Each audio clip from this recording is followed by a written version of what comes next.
किसान भाइयों राम राम। आज हम आपको हरी खाद के बारे की जानकारी देंगे। हरी खाद खरीफ के मौसम में आप ले सकते हैं और उसको आप उचित अवस्था पर जब उसको मतलब जैसे मुलायम हो तब आप उसको मिट्टी में दबा दें तो इसके बहुत सारे फायदे होते हैं। अब आपको हरी खाद किस किस फसल की लेनी चाहिए, उनमें मुख्य रूप से ढेंचा है और मूंग है, ग्वार है, चौला है। इन फसलों का या फिर जहां पानी की मात्रा ज्यादा होती है तो आप सनई भी ले सकते हैं। इन फसलों को आप हरी खाद के रूप में प्रयोग कर सकते हैं।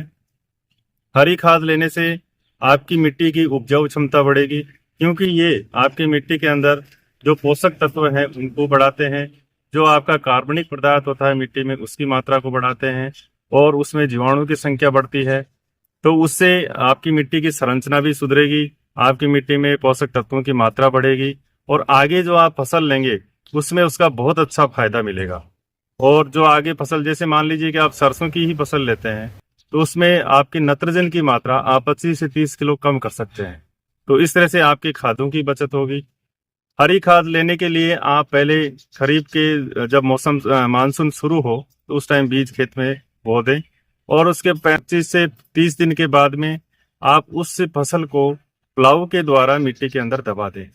तो आपका जब रबी का मौसम आएगा अक्टूबर आते आते वो सड़के और तैयार हो जाती है और आपकी मिट्टी की संरचना ऐसे भुरभुरी हो जाएगी कि आने वाली अगली फसल आपको बहुत अच्छा फायदा देगी। तो हरी खाद आपको जरूर लेनी चाहिए। इससे आपकी मिट्टी की संरचना, आपकी अगली फसल है उसमें खादों की कम मात्रा का प्रयोग करना, आपका मुनाफा बढ़ेगा, आपकी लागत कम होगी। तो किसान भाइयों हरी खाद आपको जरूर लेनी चाहिए। धन्यवाद। सरसों अनुसंधान संस्थान भरतपुर अब आपको नवीनतम समाचारों, घटनाओं, उपलब्धियों और अवसरों से अवगत कराने के लिए विभिन्न सोशल मीडिया प्लेटफॉर्मों पर सक्रिय रूप से सक्रिय है।